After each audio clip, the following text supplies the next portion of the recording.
Hi guys, in this lecture we're going to look at the policy making process and interest groups. All right, so basically we're going to look at a historical development of interest groups, all the different types of interest groups we do, the types of things they do. Look at how checks and balances applies to interest group, and then kind of look at some of those key points of what makes an interest group successful. But first we're going to start with the policy making process. So when it comes to policies, I think a good way to look at them is to think of them as like guidelines, codes of conduct, policies or the documents that put in place those social guidelines and codes of conduct concerning how we engage each other domestically, and then how our country engages other countries. So we got the global and the domestic sides to that. And when it comes to policy making, of course, this is where political ideology comes into play. And we have two main political parties in our country that are kind of driving forces, or maybe not driving forces, but main players when it comes to the policy making process. So we have the conservatives and we have the liberals. And so, conservatism, and they're really about that limiting the power of the government, basically. And they want to give like states more power. And one of the problems with that is that different states, they have different types of structural, social, economic, you name it, like issues that and so sometimes are unique to their state. And then, of course, resources are going to differ per state. So you see how something like I'm kind of making this up off the top of my head, guys, so bear with me here, okay? But if you were to make just a federal policy that would have something to do with, oh, here's a good one. There are policies that kind of relate to this in environmentalism. Make a federal policy that, coal production can no longer be a feasible source of energy. And so all states would have to stop. And now, as bad as coal is for the environment, at the same time, it provides a lot of people with jobs. And there are places like Kentucky that really wouldn't even have the revenue or anything that they have if not for the energy resources that they have there in the mountains, right? And something like what would be another good example? Oh, but I know my example is states, already have power. And even though returning that control back to the states seems like it would promote diversity, it would in many ways. At the same time, it has the proclivity to also create division and conflicts. The overturning of Roe versus Wade, ooh, excuse me, and putting that power back into the states' hands. There's been some conflict. There's been some states that have just said, hey, abortion, women are still going to be able to get those services in our states. And then, of course, there are states that say no. And, how does that promote diversity? And this is, regardless of if you're pro-choice or what is it, the other one, pro-choice, pro-life. I was going to say anti-life, but I don't think that's it. It's pro-life, pro-choice. That you still have to think about resources in the forms of people too. And so, to limit resources for women in one, that what I'm trying to say, guys, is that doesn't promote diversity. And like I said, there's no, I'm not supporting either side of that argument. I'm just using that as an example, and because it is something that is current in our world right now, right? And actually, I think there's a couple of you guys were talking about that in a class this week, so that's probably why it's fresh on my brain too. And then on the other side of that spectrum, because we have to remember as humans, we do exist along a spectrum. And, there are many different ways to be human and many different ways to think and many different ways to behave. At the same time, though, all human. So we're all capable of having any of those thoughts, feelings, ideas, whatever at any point in time. It's just some of those more abnormal, negative ones, the majority of us don't encounter, right? Things like, right? And so, and so, my point to that is that we really see when it comes to the political side of the government that we have these two very opposite extremes that are always vying for power. And once again, they're key players behind policy making the process. So they're making policies that are trickling down, and it's kind of things that are affecting how we live our life.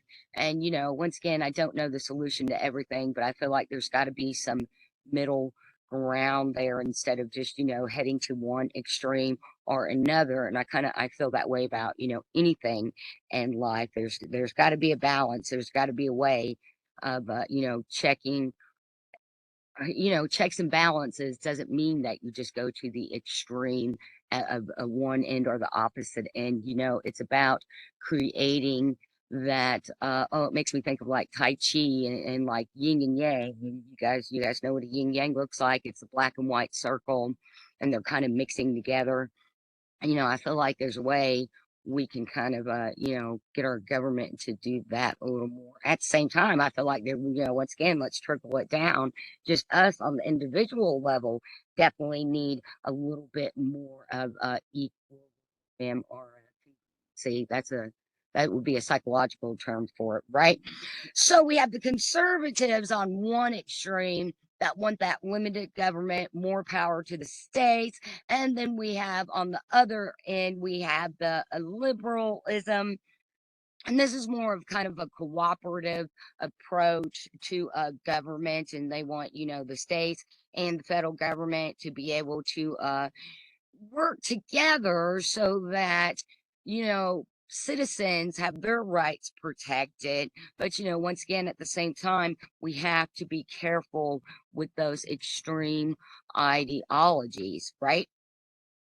And so, just to give us a little idea of how these, the different types of policies and the different, powers that are in charge there, we see between the national government and the state government here, we have some of those main differences listed. And of course, states can't print their own money. That was actually a big thing back during the Civil War. Even though we already had paper money, the South, they did come up with their own form of money. And so that was kind of contrary to those original ideas of America being a united front, right? And then, of course, things like declare war, have an army. Those are things that states cannot do, even though state governments, governors do have the power to bring in like the National Guard. And, of course, during martial law, and they can actually bring in more military kind of police force than that. There's a famous case of a Louisiana governor that did that. Oh, I can't think of his name. I want to say it was Huey something, but great stories with that guy. If you ever want to look into him, if I remember his name, I'll look it up if someone is actually curious. But he did some pretty wild things, and that was one of the most radical. Was that he actually like tried to like declare in a sense on the rest of the United States and was like bringing in the military and the what did I say, the like the reserves and all those cats to Louisiana there. And then of course making laws is one of the main things the national government does. And then it's kind of up to the state governments to help make sure that those laws, those rules get followed. And then, once again, though, we see at the same time that there are some laws that are specific to states. Something like speed limits, those vary from state to state. Something like even just how you use the interstate. There are some states, I'm thinking in Texas particularly, because I remember there used to be signs posted and it was a big deal about how you don't travel in the right lane. The right lane is only for passing. You should only be in there to go around cars, and then you get right back into the left lane. And then, there are some states that have laws about truckers and which lane they're supposed to be in. Like that's something here in Tennessee. The truckers are only supposed to be in the left lane. And then, like I said, something like, oh, what would be another good one? Kind of things that may seem minuscule, but just things like where to put stop signs, where to put stoplights, where are you going to, what areas are you going to designate as commercial, as residential? Different states have different kind of laws and guidelines related to that, right?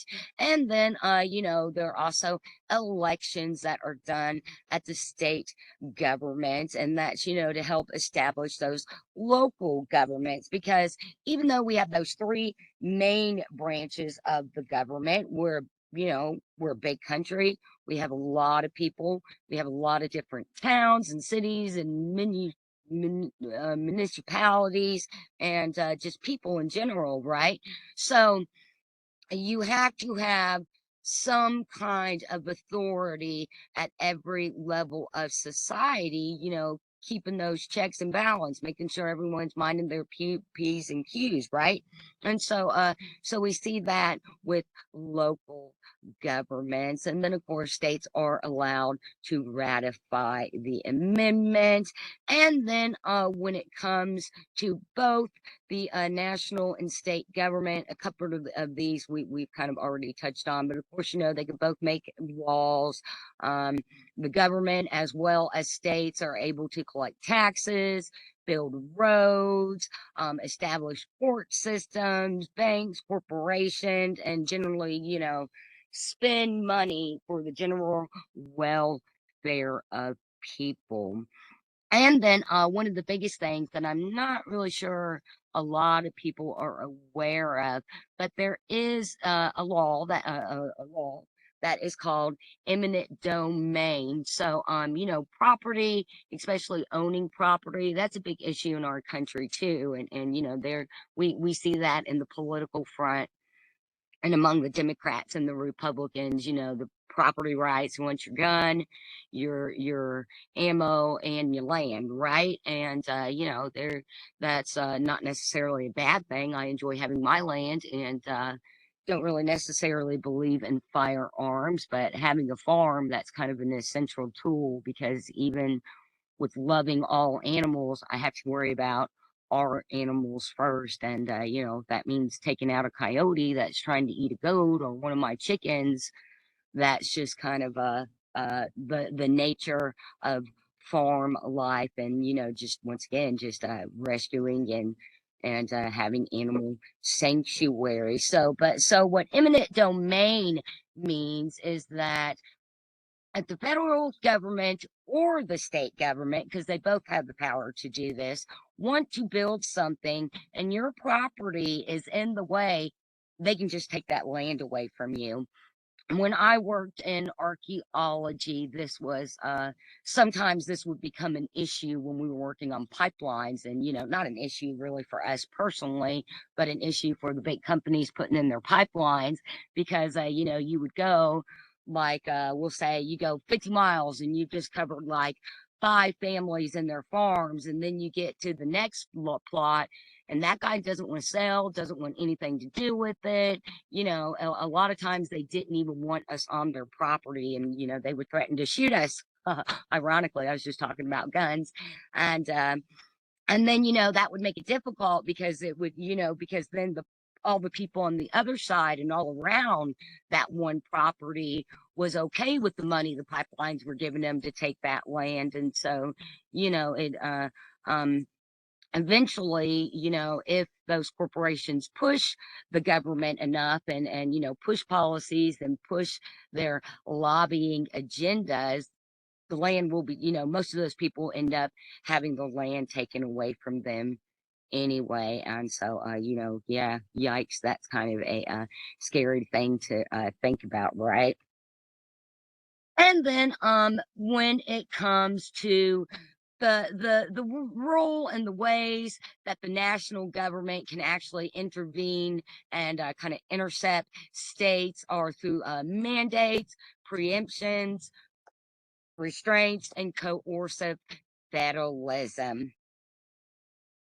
And so a preemption is when there are laws enacted to where basically the federal government takes over all or part of that state's government. Now, I'm trying to think in history if we've ever had a state that the government ever took over. And I kind of want to say no, even when it comes to, the poorest of the poor of our states like Mississippi, Alabama, Arkansas. Uh, I don't think there's ever been a history of that happening, but in my mind, that would probably be the way that our government would actually step in and ever assume the responsibility of one of our state governments would be if and then something happened to where that state just totally, this local government just totally lost control of itself or like somehow didn't get any type of funding and that could be a very real issue even though states collect taxes. Tennessee actually does not, so they do rely a lot on federal monies to do things like help build our roads. And because we have a lot of truckers come through the interstates, they're always working on the interstate and the roads around here. And oh, this is just an interesting little side note. Um, when states and the departments they get that federal money, they do it on a budget, and they have to spend every dollar of that budget because if they don't, then they don't get that same amount next year, or or they could yeah, they won't get that same amount. They won't be able to increase the amount of money that they get. So that's one of the reasons why we see Alabama has a poor educational system, because they have problems with their funding and other resources, let alone things like teacher shortages now because of COVID. But my point with those examples is that's what that in my mind would be one of the reasons that the federal government would ever do a preemption on any state. And then a mandate, basically a mandate is where you just you're required to do something, provide a service, and you have to at least meet some kind of minimum. So in many ways, we could say something like, oh, wages. There we go. Minimum wage. In a way, that's a mandate because, it's like when it comes to working, you have to at least pay people this, right?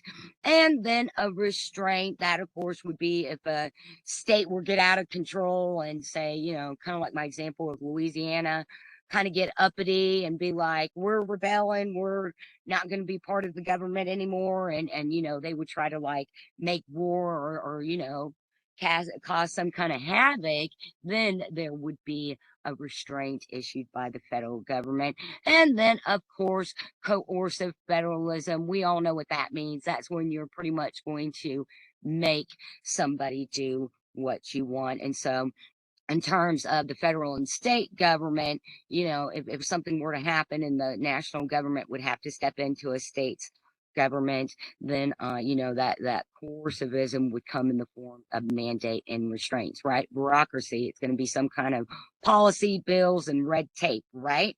And so when it comes to these mandates, so pretty much these minimums that states are allowed to do, there have been recently we've seen more and more unfunded mandates. And so, finding that balance of how to constrain those is tricky too, just like anything in life, right? And it's also those create problems because once again, when different states have different standards, even though we're the United States of America and we don't need passports to travel from state to state, there are problems for some, for some groups, depending on the state they live in. And, so that's why we're federal regulations are more important. It's like if you want to have cohesion, everybody's got to be on the same page. But then, like we just said, once again, states are different in their resources and their problems and all those things. So it's really hard to make that just one blanket rule or even just that let's say top 10 blanket list and say, okay, this is it. Everybody's got to follow it no matter what, because it's like, well, wait a minute, we have this and it's unique. And how do we fit that into it? You just can't take those outliers or those confounding variables and just push them to the side and say, nope, everybody's going to do it. Everybody's different, right? All right, so that leads us to talking about interest groups because once again, when it comes to that policy making process, and we talk about conservatism and liberalism, we're really talking about the ideology, like what are the mindsets and what are the overarching goals of those specific political ideologies, right? So that relates to interest groups because interest groups are some are going to follow those specific political ideologies. Some of them have their own ideologies, and when it comes down to it, interest groups are people with common mindsets, people with common voices, shared interests that are trying to influence policies, and for the most part, it's always a way to benefit themselves. And so once again, we get back into that yin and yang thing because, benefiting themselves can sometimes mean that other groups are excluded and that other groups get left out. So, I mean, everybody, as human beings, we always think of ourselves first. We think of those closest to our first because those are our people, right? That's our group. Those are the people that we identify with. And there's nothing wrong with that. It gets wrong when we start trying to compare and rank, and it really gets wrong when we start getting into those ideas and mindsets that other groups are not as important as us, right? And so, of course, in our country, we have the right of association, right to public assembly. So that means that, we're allowed to associate with others, we're allowed to form groups, and we're allowed to, go out into a public arena and share our group's interests, our group's agenda with others, right? We're allowed to protest if, something is against our group's interest. And so there we go. Once again, we've got black and white because that can be a really good thing. And at the same time, it can be a really bad thing. When you have groups like the Nazis or now neo-Nazis, just because they have the right to go out and spew hate speech, we have that's where as human beings, we have to use the logical part of our brains and stand back and be like, okay, wait a minute, just because our government gives us the right to say whatever we want, does that really mean that we should always say what's in our brains. The psychologist in me will tell you that no, most of the times we think crazy stuff in our brains, and it's best to check ourselves before we let it come out of our mouth. And, hate is never the answer to anything. That'll probably be the only like soapbox you guys hear me talk about in class is like, I'm always all about compassion, respect, and understanding for others, even when, you disagree. And then that's when it gets really hard and our characters are really tested, right?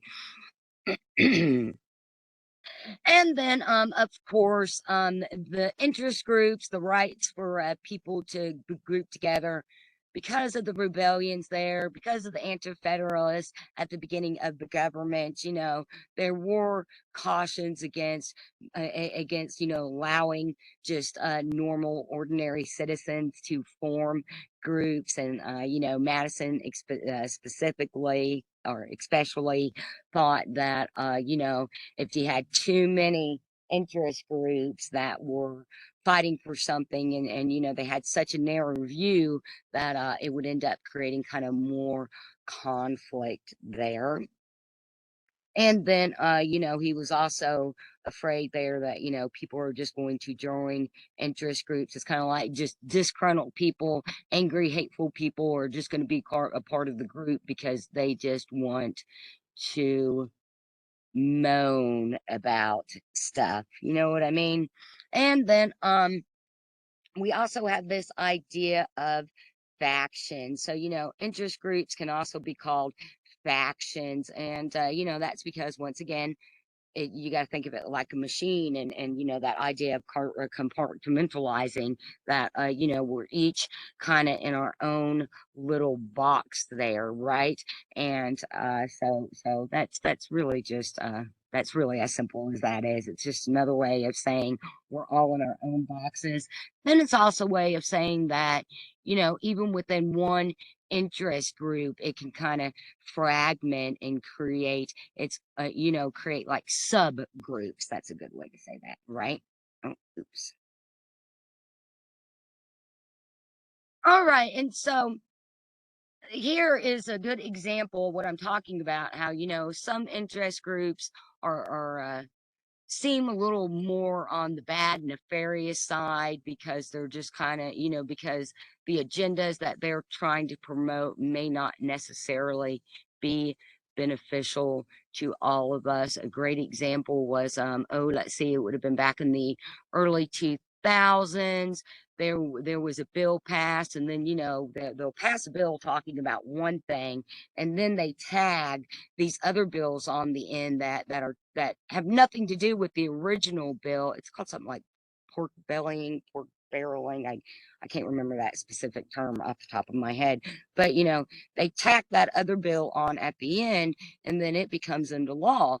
So in the early 2000s, the like beef association and dairy beef lobbyist interest groups, they got this bill tacked on that said it was okay for them to say that their cows were grain fed regardless of what they paid the what they were feeding those cows. And that this was kind of around that time when it was like mad cow disease came out too, because they were like the cows were eating the brains of other cows or something like that. It's been so long ago, I can't even really remember.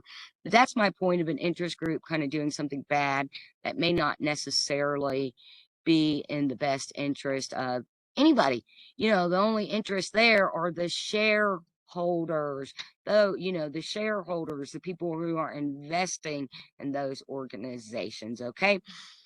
But for the most part, I would say that interest groups have been a good thing historically, because this is how we've seen things like, slavery ending.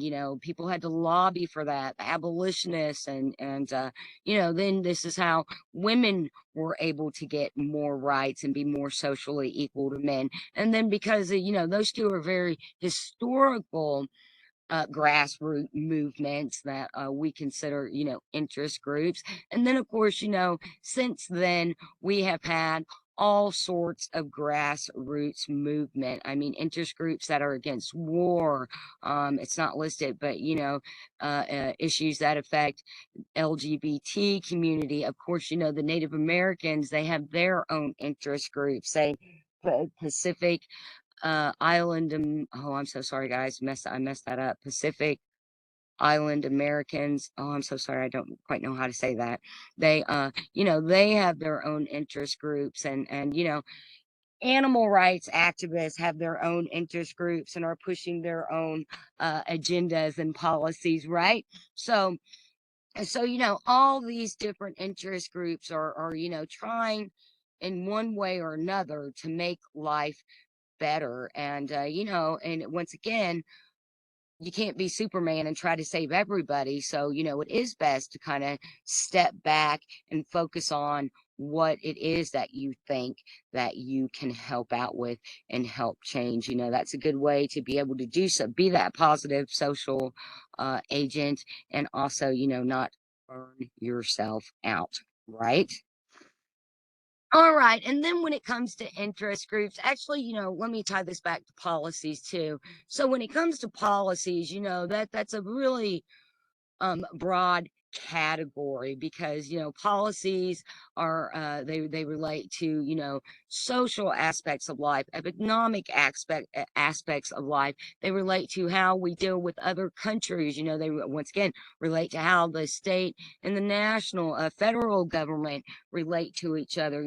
Policies that relate to how certain groups of people are treated, and so on and so forth. And so when we look at those different types of policies, we can really start to kind of hone in a little more on those different interest groups and what they're trying to lobby for, right? So of course, economic interest groups are all about helping the members economically, financially, right? And those would be like trade and professional organizations. So the APA, that's the American Psychological Association. And yes, they are the ones that came up with APA formatting that I'm always talking about, making sure that we use when we put sources in our work for support, which you always want to be doing that. And then something like trade, like they have like carpenters guilds and masonry associations. My husband does carpentry, so it makes me think of that too. And then of course, corporations will have their own kind of economic interest groups. And then we have things like unions, and the trade and professional associations, union, those are good things because they were formed to help protect people and to make sure that people weren't taken advantage of. And through the evolution since their inception, we've seen some of these take on a different light, or I'm not sure if it's just they're just portrayed in a different light. Speaking specifically about unions as I hear a lot about unions being bad things, and once again, in some ways, they evolved to where there might be some more negative things. But in the beginning, unions were a really good thing. Unions are why people weren't locked in factories in 118 degrees because that would be the weather inside the factory from the machines, and left in there with no food or water, no way to go to the bathroom, no way to cool themselves down, and be locked in for 16 to 20 something hours. So once again, we have to keep that in mind, that interest groups you know they were pure hearted really in the beginning. It was about helping make sure that everybody was taken care of, right? And then since then, once again, we've had as society continues to evolve, as we have groups dissolve, come back together, new groups are formed, of course, we're going to see new interests and agendas popping up, right? And then, as I was saying, when it comes to interest groups and foreign policy making, they're not just all interested on what's going on the domestic front because the United States no longer exists in isolation, right? We haven't been in that stance for a really a long time. Kind of World War I and especially World War II are what pulled us out of that isolation stance, and once again set us on the world stage as being a superpower and being a country and a government that other people can kind of look up to. Oh yeah, very much a big brother, but not in the like 1984 George Orwell kind of big brother. But I guess some people want our government to be that too, right? But my point is that, you know, we don't exist in isolation, and a country is only as strong and smart as its members. And it's important that you associate with other people in other countries, and you care about what's going on with them too, because we're all here trying to work together and just trying to live and survive, right? So that's just some different organizations of those different international interest group. And when it comes to interest group, other than making policies, what does that actually mean? What that means is that they're sharing information. They're seeing some type of problem in society. They're seeing a group that's affected by that problem, and they're trying to provide a solution. And the way you do that is you have to have that data, right? You have to have that information, and you have to have all your facts and all your facts cited. And then you have to be able to give that information to the people that can actually get the work done. People who are actually going to get that bill passed, they're going to make that policy a law. Now, you guys know what I mean? And so those important actors, of course, they're going to be lobbyists. They're going to be, political party leaders. They're going to be, people working for them. They're going to be the senators, the congressmen and women, the House representatives, your local mayor. Those would all be those important actors that you're trying to get this information to, so that you can get once again, that issue, that problem, fixed, basically, even though we know life doesn't work that that um that black and white. And see, how funny is that? Life is not black and white, but we sure seem to keep politics in a very tight black and white box, right? And then, of course, when it comes to interest group, being able to get constituents, which is basically just another way of saying group members, people supporting you, being able to once again get that information to the important people, raising money. Those are all ways that interest groups provide information. And then also working on campaigns is a big part of interest groups, because it goes back to our ideology there. Those main political parties, they use these interest group agendas as their campaign platforms, right? And we know that interest groups, they can participate in politics in many different ways. We kind of saw a little rundown on that of that on our last screen there, about how they can work in lobby, Capitol Hill, or they can work in the executive branch. They can be campaign managers. They can be political analysts. It's kind of a little wide open there, right? But there are certain types of organizations that are not allowed to participate in politics, because it creates a direct um, it just creates a direct conflict with money that those organizations get. Like, okay, we're a 501(c)(3 here with the animal rescue, and so we, cannot have any kind of political agenda. And that's hard for my social media people and I, because we want to try to show support for social issues, but at the same time, we have to be really careful, because so many of those issues or have the means to go political, or maybe even like religion. That's another thing too, even though it's like, no, you can't do that. They don't specifically, the government doesn't, and it's not even the government, it's the IRS guys that allow, that is what is making these rules for nonprofit organizations. But even if you're not if you're not signed up as a religious organization, I think that might be a 501c6, maybe. I can't remember. There actually are quite a few 5013, but these two main ones here on the screen, like I said, no political agendas, and a lot of times no religious agendas too, because then that creates a direct problem with the money, the funding that you are getting. And you should think that funding presidents, that they would kind of have some of those rules in place for the presidential campaigns, I mean, would have some of those rules in place too, because it's very easy for big corporations with a lot of money to sway opinions. And it's I think actually, I think that that's probably common human behavior. I mean, if any one of us were to run or do anything and people would offer us a lot of money, as human beings will probably,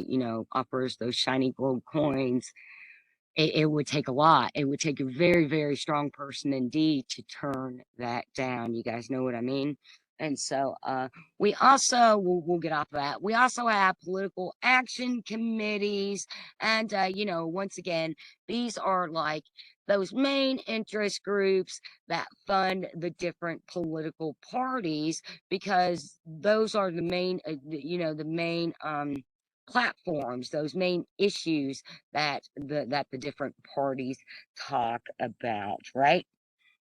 And then we also have what are called super PACs, and they don't have as much freedom as the PACs, but they're considered independent, so they can get as many contributions, and they can spend it on whatever they want, but they can't donate directly to campaigns. So it's kind of like those, like that 501c3. It's like, they can get money, but they can't really use it.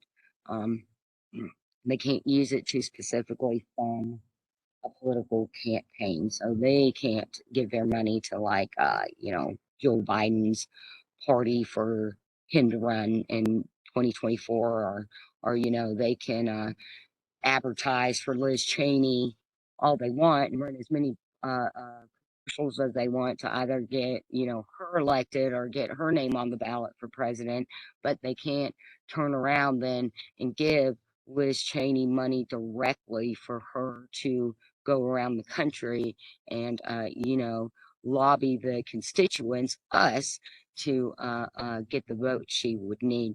Just a couple of examples there. And when it comes down to it, interest groups have a deep influence on the democratic process, because once again, we're a government, we're a country that is of the people, and really about making sure that all people's voices are heard, and that everybody is taken care of. So we're very pluralistic in that sense, but at the same time, kind of going back to that caution from Madison, when you have too many people trying to have their voice heard, it can cause a lot of conflict. And one of the main problems there is that when it comes to communication, we really should listen more. If you want people to hear what you have to say, you have to be willing to turn around and give them the space and time to listen to what they have to say. That's why we have two ears and one mouth, so we talk less and we listen more. And we know too, because of money and say sheer numbers, and maybe even the interest, what is the agenda of that group, that there's just not going to be that equal influence. So that's once again a way to where our government needs to create more checks and balances. especially when it comes to, money and whose agenda people are espousing or pursuing, right? And so, when it comes to these interest groups too, and inequality, we have to, the bigger the interest group, the more money they have, the more influence they're going to have. And like I said, it's not always going to be a public service that their agendas are pushing. A lot of times it's self-serving. So a good example of this would be like say when nuclear power plants started to be made, and people were we had these groups that, what were you going to do with the toxic waste? And, a lot of times those barrels of toxic waste got buried in places, mostly out in the Southwest, where they have been basically contaminating a lot of Native American reservations' water systems. So, you see a lot of cancer in those types of areas, and just the people in those areas have a lot of health problems. And so, the agenda that was pushed was, oh, the way to safely, get rid of that toxic stuff was just to bury it, store it in these containers and bury it. And then, don't really think about, well, what happens if it leaks, or, the people that are going to be affected there. Come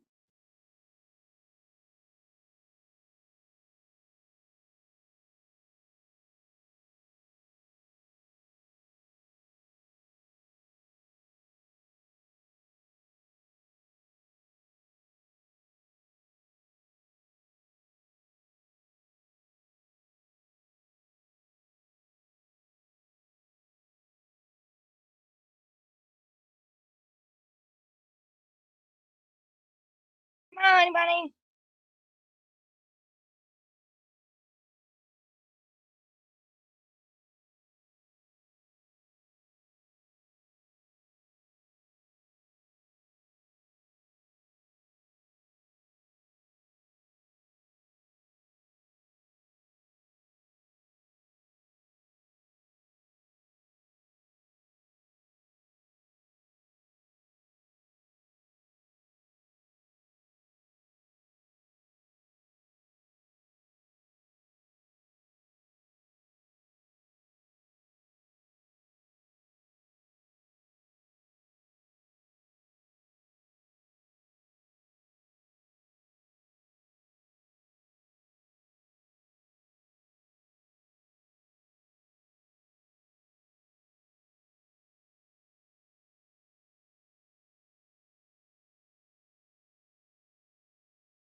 All right. And when it comes to those routes of influence, we call them open or closed. And you can view it kind of like a triangle. Sorry. Let me catch my breath, guys. I had to go round up one of the goats and run down the hill and back up. So we call it a triangle because, as you see, it's kind of like one of those equilateral triangles, interest groups, federal agencies, members of Congress. There's some kind of equal influence there. And it's also a flowing relationship, right? And so basically what it is we're looking at the link between the three of these and how then, that relates to that policy making process. And that's everything that we've just discussed, right? Of course, and then when it comes to interest groups, accountability, responsibility, the influence and prestige are going to play a key role in what policies are made and how they get passed. And so a way that interest groups get influence and prestige is through transparency, right? And you have to be transparent. People have to know what your ideas are, what your agenda is. There can't be any hidden motivations there. And then, of course, to keep influence, an interest group has to make sure that it has members, right? For a government to be a government, it has to have people to govern. Same idea, right, guys? If McDonald's wants to be open, it has to have people working there. If the church wants to be a church, it's got to have people, so on and so forth, right?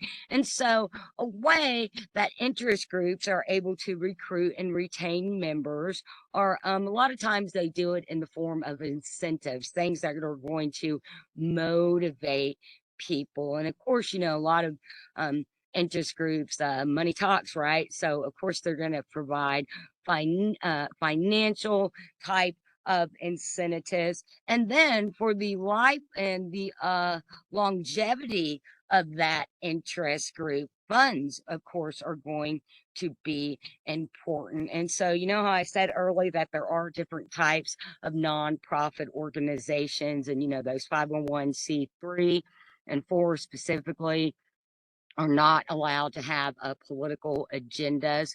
There are types of nonprofits that actually can be, that like say the NRA can maybe come up with some type of nonprofit under them, and that's okay. I don't really know all those rules because, like I said, we're a 501c3, so it's enough for me to keep up with all of that for the government and IRS. But just know it's kind of like I was saying how interest groups can fraction and they can form these like subgroups in a way. That's what these big groups do too, is they create these little like nonprofits as a way to push more specific agendas, or it's kind of also a way that they can get a tax exempt, because any type of nonprofit that you donate to, you do get a tax break, and it means that that money is considered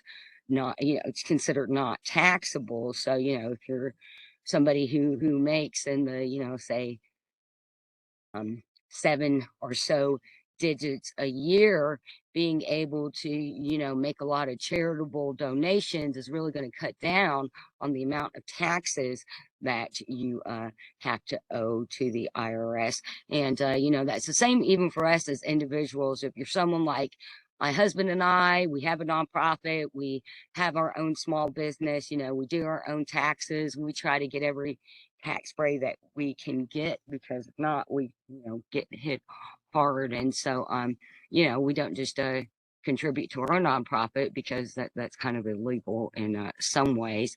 But I believe it's important to donate to as many different nonprofits as I can in a year. And so that's enough about nonprofits there. Idea is incentives. And a lot of these bigger interest groups, they do provide types of goods and services. AARP, a huge group, they have a huge lobbying pool, right? Of course, the picture of the NRA, I think we all know that they have a huge lobbying group, and are frequently discussed in the realm of politics. And sometimes it's just goofy little things like products with the logos on them. And then sometimes it's monetary incentives. It can be maybe discount incentives. And sometimes there are even groups that they'll like vacation, maybe like give you some money towards a vacation, some bonus points or something for flight, those types of things, right? And that is a big way that you keep the interest group going, because be it a business, be it a nonprofit, be it an interest lobby group, the main the common tie for all three of those is that money, you've got to have money coming in order to be effective, in order to have stability for your group, right? And then just looking at interest groups in the public sphere, and I believe these points I have on this slide are just other ways of saying what I have been kind of reiterating throughout the lecture, is that there's going to be some inequality, there's going to be conflict, and it would be in the best interest, haha, of everybody if we can find those more positive ways of getting along, right? So all right, class, that ends this lecture. Please make sure to reach out to me for anything. I'm always here to help you. Make sure you're getting your work in, make sure you're in the discussions, getting in your 2 days, getting in your 2 participation posts, and getting your other assignments done in class. And yeah, so far we're having a great class, guys. And like I said, if you need anything, please do not hesitate to reach out to me. Thank you. Bye.